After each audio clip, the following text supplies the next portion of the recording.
Vous êtes sur Radio Prague International, à l'écoute du programme francophone diffusé depuis la capitale tchèque. Dobrý den, bonjour à toutes et à tous et bienvenue à l'écoute d'une demi-heure en Tchéquie, une émission préparée par l'équipe de la rédaction francophone de Radio Prague International. J'imagine une ville assez sombre et au final c'est pas vrai, il y a plein de couleurs mais c'est vrai que les bâtiments sont très grands et il y a quand même une belle architecture. Avant j'imaginais Prague comme une ville grise très marquée par l'époque soviétique. En réalité, je suis assez surprise parce que c'est une ville plutôt très sympa, très jolie et très européenne surtout. Elle est vivante et même très moderne. Quand je pense à la Tchéquie, je pense à la couleur grise. S'agit-il là d'un cliché ou de la réalité? Et quel est le regard que les visiteurs étrangers portent sur Prague et la Tchéquie? Un reportage dans les rues de la capitale nous aidera à répondre à ces deux questions. Pour moi, le mot le plus important, c'est femme fatale. C'était une écrivain très populaire. C'était une femme d'un petit village pas loin de Brno qui est devenue millionnaire. C'était vraiment une self-made woman. Au sommaire de la prochaine demi-heure également, un grand entretien avec Zuzana Kirchnerova. Zuzana Kirchnerova, la réalisatrice très francophile, comme on vient de l'entendre, d'une série TV diffusée actuellement en République tchèque et qui retrace le calvaire d'une célèbre ancienne écrivaine tchèque tuée par son conjoint.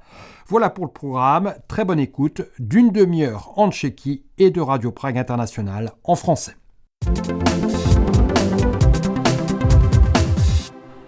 Entre bière, héritage du passé communiste ou encore habitants réputés peu accueillants, certains clichés sur Prague et la Tchéquie ont la vie dure auprès des visiteurs étrangers.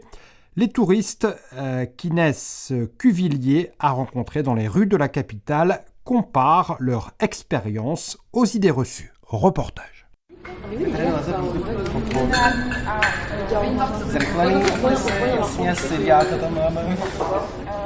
Prague est une capitale européenne profondément marquée par le tourisme. En 2025, près de 23,55 millions de visiteurs ont passé au moins une nuit en Tchéquie. Prague concentre à elle seule une grande partie de cette fréquentation touristique. Nous avons voulu chercher à savoir si aujourd'hui, ces idées reçues ont une part de vérité. La bière reste l'un des premiers symboles associés à la Tchéquie, donnant de ses habitants une image de bon vivant. De nombreux visiteurs répondent spontanément le mot bière lorsqu'on leur demande ce qui leur vient à l'esprit avant un séjour à Prague. Je pense directement au cliché que les Tchèques boivent beaucoup de bière, mais il y a aussi beaucoup de touristes, donc je ne suis pas sûre qu'on puisse faire la différence avec les locaux. Maintenant que je suis ici, je crois que mon idée se confirme. Les Tchèques boivent vraiment beaucoup de bière. On peut penser qu'à Prague, comme dans les autres pays de l'Est, on consomme davantage d'alcool, comme la bière, l'absinthe. Et franchement, je n'ai vu personne alcoolisé sur les trottoirs, même aux endroits les plus fréquentés de la ville, où il y a des bars. Et c'est plutôt très calme et apaisant. La réputation n'est pas totalement infondée. Depuis plus de 30 ans, la Tchéquie figure parmi les plus gros consommateurs de bière au monde. En moyenne, les Tchèques consomment aujourd'hui environ 121 litres de bière par an et par habitant.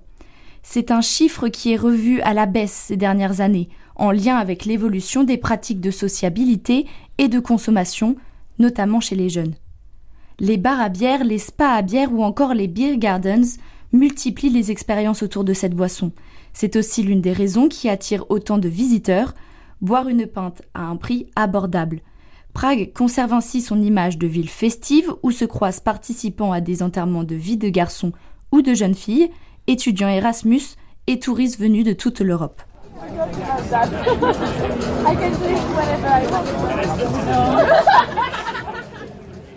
Mais cette vision joyeuse et festive contraste parfois avec un autre imaginaire associé à Prague, celui d'une ville froide et marquée par l'ancien régime totalitaire. Des bâtiments gris, des rues rectilignes, certains visiteurs associent encore la capitale tchèque à son passé communiste. Mon préjugé, c'était que les bâtiments, j'imaginais des bâtiments très grands et très gris. J'imagine une ville assez sombre et au final, c'est pas vrai, il y a plein de couleurs, mais c'est vrai que les bâtiments sont très grands. Et il y a quand même une belle architecture. Quand je pense à la Tchéquie, je pense à la couleur grise. Et cela se confirme dans la manière dont les Tchèques s'habillent. Je trouve qu'ils s'habillent surtout en noir, sans aucune couleur. Comme un souvenir du passé de la Tchéquie, les Tchèques ne sont pas particulièrement extravagants d'un point de vue vestimentaire.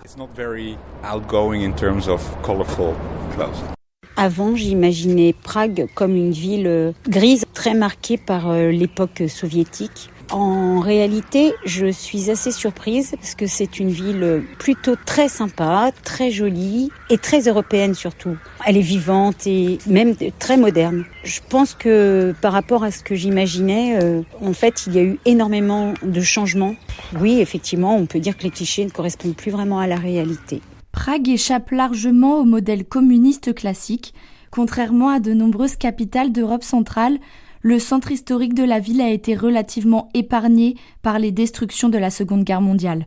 Résultat, un mélange architectural unique où se côtoient gothique, baroque, cubisme tchèque et bâtiments contemporains. Le château de Prague est notamment parfois associé à une architecture sombre et gothique. Il domine une ville aux toits orangés, aux façades colorées traversées par des quais animés et ponctuées de nombreux espaces verts qui contrastent alors avec l'image d'une ville communiste et stricte. La gastronomie n'échappe pas non plus aux idées reçues. Souvent perçue comme rustique et généreuse, la cuisine tchèque est marquée par les influences de ses voisins d'Europe centrale, notamment de la Hongrie avec le goulash. Longtemps méconnue à l'étranger, elle semble plutôt séduire les touristes une fois à table. Mon troisième cliché, ça sera plutôt sur la nourriture. J'imaginais beaucoup de plats avec beaucoup de sauce et pas forcément très appétissant, mais très bon quand même. On a pu goûter un restaurant où ils faisaient du goulash et c'était exactement ce à quoi je m'imaginais, un plat avec énormément de sauce qu'on doit éponger avec soit du pain, soit des pommes de terre. C'était très bon, je recommande.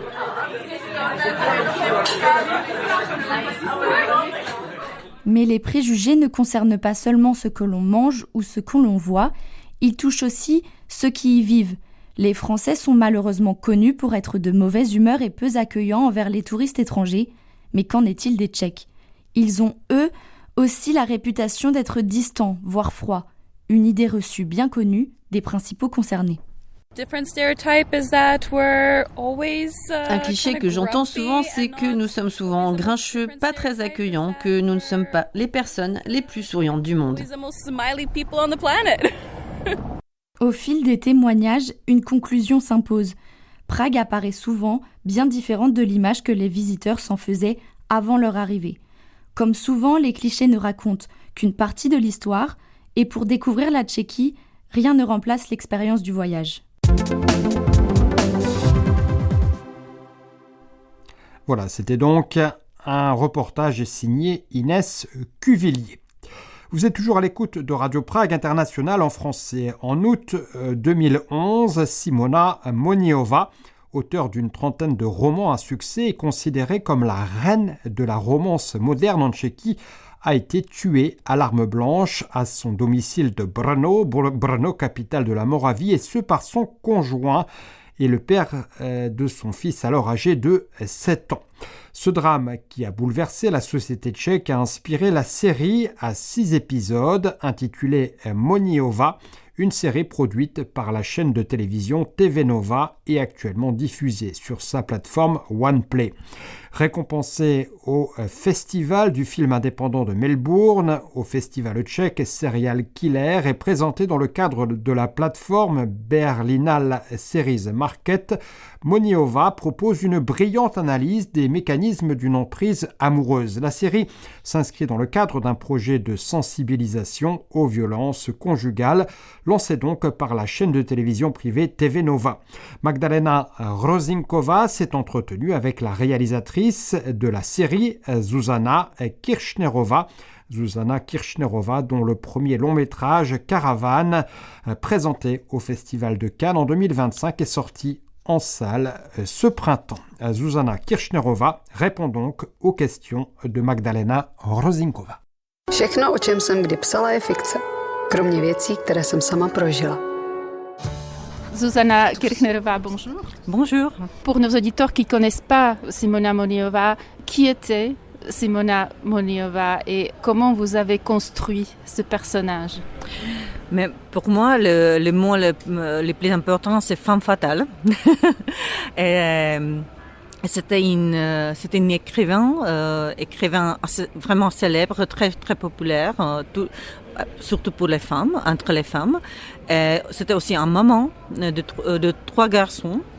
Elle n'était pas seulement l'écrivain, mais elle était aussi éditrice de ses romans, donc une entrepreneuse. C'était aussi une millionnaire, donc c'était une femme d'un petit village pas loin de Brno qui est devenue millionnaire. C'était vraiment une self-made woman qui vraiment de zéro, toute seule, devenait une vedette littéraire. Pas seulement une vedette littéraire, elle passait souvent à la télévision, dans les émissions. C'était vraiment une femme importante à son époque. Et en même temps, elle était vraiment une entrepreneuse des années 90, avec beaucoup de courage, on peut dire, puisqu'elle n'aimait pas son éditeur, puisque c'était vraiment des patriarques qui un peu macho, quoi. Un monde littéraire très masculin, finalement. Oui. Donc, elle se dit non, moi je vais être indépendant, moi je vais décider moi-même. Et c'est pour ça qu'elle est devenue éditrice. Donc, c'est vraiment quelque chose d'incroyable. En même temps, elle était vraiment une mère de 3 enfants. Donc, ce qui n'était pas du tout commun en République tchèque. C'est pas toujours commun même maintenant, mais il y a 20 ans, c'était vraiment quelque chose d'extraordinaire. Est-ce que vous connaissiez ses romans et son parcours avant de lire, par exemple, le scénario? Je vais être honnête, non. Bien sûr, j'ai connu Simona Moniova. Je savais que c'était une femme fatale, très sexy, avec beaucoup de succès. Et j'ai connu beaucoup de femmes qui aimaient ses romans. Moi, c'est pas vraiment mon goût littéraire, je dois l'avouer, mais j'ai lu tous les romans avant de commencer les préparations avant le tournage, donc ça j'ai fait mes devoirs. Et comment les avez-vous trouvés? En fait, il y a beaucoup d'humour. Il y avait un sens de l'autodérision qui était assez typique pour elle. Oui. C'était aussi la clé de son succès, peut-être. Oui. Et en même temps, elle avait beaucoup de courage puisqu'elle abordait des thèmes de sexualité, de l'indépendance, de vieillissement des femmes, des choses maintenant, ça peut paraître comme quelque chose de très commun, très normal, mais et moi je me souviens de cette époque-là, c'était pas du tout commun, et en même temps, comme je connais son destin tragique, parfois, c'est vraiment difficile de lire ces romans puisque, comme vous avez dit, il y a tellement d'autodérision, l'humour vraiment noir. Et là, on se demande d'où... Mais on ne se demande pas, on sait maintenant d'où ça venait. Et il y a aussi des petites pistes de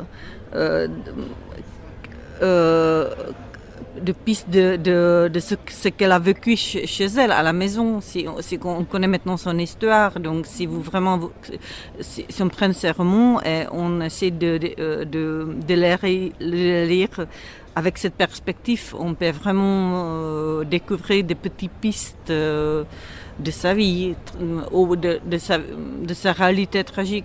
Ouais. Elle avait aussi du mal, vous le montrez dans la série, à s'affirmer en tant qu'écrivaine, non seulement dans le milieu littéraire de Brno d'abord, et puis milieu littéraire national tchèque, mais aussi au sein de sa famille et devant ses amis, parce que tout le monde se retrouvait un peu dans ses romans. y compris son mari. Aussi, sa famille nous intéressait beaucoup puisqu'elle vraiment venait d'une famille qui était son père était un grand macho, un entrepreneur, un chef, et il préférait son fils à sa fille, donc elle se sentait toujours un peu méprisée. Un peu méprisée, au bord de la famille, on peut dire. Donc, elle était vraiment très difficile de persuader toute sa famille qu'elle va être écrivain, tout le monde a demandé pourquoi elle n'a pas une profession normale. Et en même temps, je dois dire que surtout pour son premier mari, j'imagine que cela a dû être très difficile de se retrouver aussi pour ses amis de se retrouver dans ces romans, mais moi, en tant que cinéaste, en tant que scénariste, je comprends, puisque moi aussi, j'utilise tout dans mon œuvre. Donc, moi je comprends qu'elle se comportait de cette façon. Et d'ailleurs, il y a le monde littéraire et la réalité qui s'entremêlent un peu dans cette série. Vous l'avez voulu comme ça? Oui, pas seulement moi, mais déjà la scénariste, Barbara Namerova, elle est productrice. Et puisqu'on a voulu aussi montrer que c'était une femme qui avait beaucoup de succès, mais en même temps, elle avait beaucoup de doutes. Elle était une rêveuse. Donc c'est ça qu'on a aussi voulu montrer, que c'était pas seulement une sexy entrepreneuse en cuir noir, ce qui était son image populaire, mais qu'elle était aussi vraiment une femme qui était pleine de doutes, avec beaucoup de rêves romantiques et tout ça.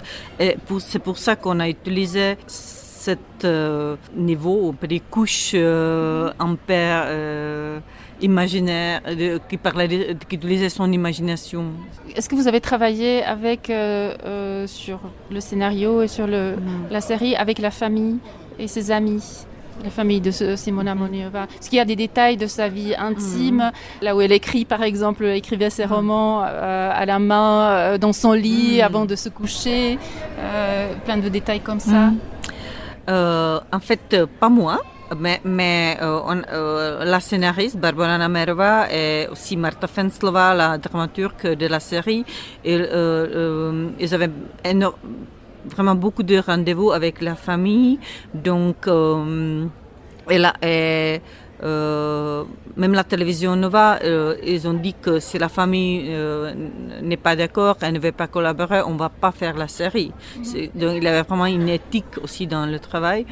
Et comme le fils de Simona Moneova et aussi sa belle-sœur, il aimait bien notre idée.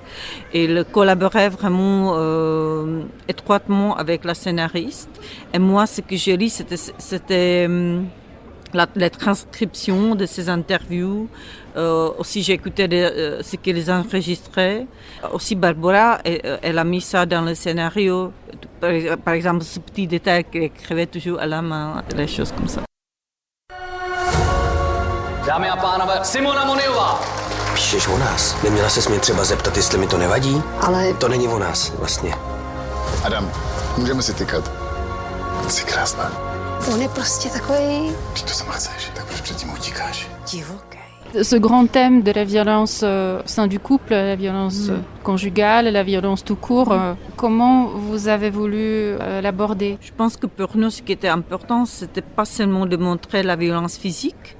Et ce qui nous intéressait plus, c'était plutôt la violence psychique, puisque c'est quelque chose qu'on n'aborde pas souvent. Je pense que la violence psychique peut être encore plus dangereuse que la violence physique, puisque la violence physique, ça se voit. Et souvent, les gens se rendent compte, oui, voilà, ça se fait pas. Mais souvent, la violence physique commence des années avant avec des petites violences psychiques qui grandissent au cours des années. Donc ça, on a voulu montrer ça. Et on a aussi collaboré avec des psychologues. Ils ont lu les scénarios, on a aussi les acteurs, ils avaient surtout Igor Orozovic qui joue l'assassin. Et elle avait plusieurs rencontres avec des psychologues qui travaillent non seulement avec les victimes, mais aussi avec les agresseurs. Donc, moi, en tant que réalisatrice, j'ai voulu vraiment que ce soit très précis au niveau psychologique. Ouais. Pourriez-vous parler aussi du projet qui entoure cette série qui a pour but d'aider justement les victimes? Oui, c'est l'idée de Klára Folová, la productrice créative de Nova, qui a vraiment voulu faire un événement, on peut dire, social. C'était son idée qu'on peut utiliser le pouvoir de Nova et de la chaîne qui est extrêmement populaire, avec énormément de spectateurs. Donc, utiliser ce pouvoir pour une cause bien. Et comme ça, on peut vraiment. J'espère, mais on est pas seulement moi, mais toute notre équipe, on espère que cette série pourra vraiment aider aux victimes. Et à la fin de chaque épisode, il y a aussi des contacts, des contacts pour que les victimes peuvent trouver l'aide. Quelles sont les réactions du public à la série? Est-ce que justement les gens se retrouvent un peu dans cette histoire ou est-ce qu'ils trouvent des ressemblances avec leur propre expérience? Vous avez des retours déjà? Oui, j'ai des retours. C'est vraiment un peu déprimant qu'il y a tellement de gens qui se retrouvent. En fait, pour moi, en tant que réalisatrice, c'est bien parce que ça veut dire qu'on a bien fait notre travail, mais en même temps, c'est vraiment triste. C'est inquiétant qu'il y a tellement de gens, et pas seulement en Tchéquie, puisque la série, on avait beaucoup de succès déjà dans les festivals un peu partout, en Inde, en Australie, au Canada, un peu partout. Mais ça veut dire que... Et vous l'avez accompagné? Malheureusement pas. On est allé juste à Berlin parce qu'elle a été choisie au Festival de Berlin. Et là, on voit que les réactions, même si les gens ne connaissent pas l'histoire de Simona Moneova, pour elle, elle n'est pas une écrivaine célèbre, et se retrouve. On a essayé d'être complexe, puisque moi, j'aime pas faire des choses qui sont blanc-noir. J'essaie toujours de me demander ce qui est derrière le rideau, on peut dire. Donc voilà, donc pour Simona Moneova, c'était pas seulement pourquoi elle était victime, c'est aussi que elle était dans sa famille, elle avait vraiment je pense qu'elle était petite, elle n'était pas reconnue surtout par son père, donc ça veut dire que elle était une jeune femme, elle vraiment cherchait l'amour, elle cherchait une reconnaissance, et voilà, c'est pour ça, probablement, qu'elle a rencontré un homme qui était narcissique et violent. Ouais. Quelle est votre touche personnelle ou de réalisatrice que vous avez voulu apporter à cette série? Moi, ce que je voulais apporter, je voulais qu'il y ait de l'humour dedans et qu'on voit que Simona, elle a de l'énergie. Et là, on était d'accord avec Teresa Ramba, l'actrice principale, qu'elle a vraiment, ça doit pas être victime, ça doit être une femme forte. En même temps, j'ai voulu aussi montrer que c'était un être sexuel, puisque pour elle, c'était important. Parfois, on dit que pour nous, c'est un thriller érotique. Et en même temps, ce qui est aussi important, c'est parce que moi, j'adore de travailler avec des couleurs. Donc, avec le directeur de la photographie, Luca Gixa, on a vraiment essayé de créer un mot assez spécifique. Au début, c'est la vie en rose. C'est vraiment, tout est romantique, tout est très clair, la lumière, tout ça. C'est vraiment une jeune maman qui s'ennuie un peu, mais en même temps, c'est une jeune fille qui a beaucoup de rêves, beaucoup d'imagination. Et aussi au niveau du costume, elle porte que des choses roses ou blancs ou clairs. Et, par exemple, au 5e épisode, qui est le plus noir, elle porte que des costumes noirs. Et au milieu, quand c'est vraiment une vedette, donc elle porte surtout des robes rouges, des choses en cuir. Donc là, j'ai vraiment essayé de travailler aussi au niveau du meubles. Par exemple, on a au début tout est plutôt en bois, tout est un peu comme on dit en anglais cosy. Et puis elle achète un grand villa qui moi je trouve était pour elle une sorte de prison. Il y a beaucoup de marbre, il y a des miroirs, il y a le meuble est en verre, en cuir. Ça correspond à la réalité. À la réalité. Un peu. Mais là, on a inventé des choses puisque moi, nous ne sommes pas un documentaire, voilà. Donc, moi et Mariana Hedler, l'architecte, on a voulu créer une architecture qui correspondait plutôt à sa vie intérieure qu'à la réalité documentaire, on peut dire. Et puisque vous avez parlé de l'énergie qu'avait cette femme et aussi de son physique, de son aspect très charnel, ça brise justement certains stéréotypes que l'on a quand on parle de violence de couple, de stéréotypes qu'on a quand on imagine une victime qui souvent à nos yeux est une femme faible, peu sûre d'elle, ce que Simona Moniova était peut-être à l'intérieur, mais voilà, on voit bien que ça concerne aussi des femmes qui ont des carrières à succès. Donc voilà, ça va à l'encontre un peu des idées reçues qu'on a sur la violence du couple. Vous l'avez très bien montré. Oui, c'est quelque chose qui m'intéresse énormément, comment cette femme forte, qui est riche, qui a des sources, qui peut quitter son mari, je pense au niveau économique, oui, ça ouvrait beaucoup de questions. Pourquoi cette femme forte n'était pas capable de s'aider elle-même? Et en même temps, je dois dire que tous les psychologues nous ont dit qu'il y a vraiment énormément de femmes qui sont les PDG, qui sont les médecins, juristes, etc. Et des femmes vraiment fortes à l'extérieur qui sont à domicile les victimes de violences conjugales. Et elles m'ont dit, les psychologues, que parfois pour les femmes qu'on considère fortes, parfois c'est encore plus difficile. Ils ont une position dans la société et elles ont peur qu'elles vont tout perdre si elles admettent qu'elles sont pas fortes, qu'elles sont faibles. Et ce sont vraiment parfois, ce sont des femmes qui dirigent une société. À la maison, elles sont pas capables de se défendre. Simona, tohle mu nemůže projít. Mně se tak snadno nezbavíš. Já se tě nebojím, slyšíš mě? Prosím vás, přijďte rychle. Je tady pobodaná žena. Kdo jí pobodal?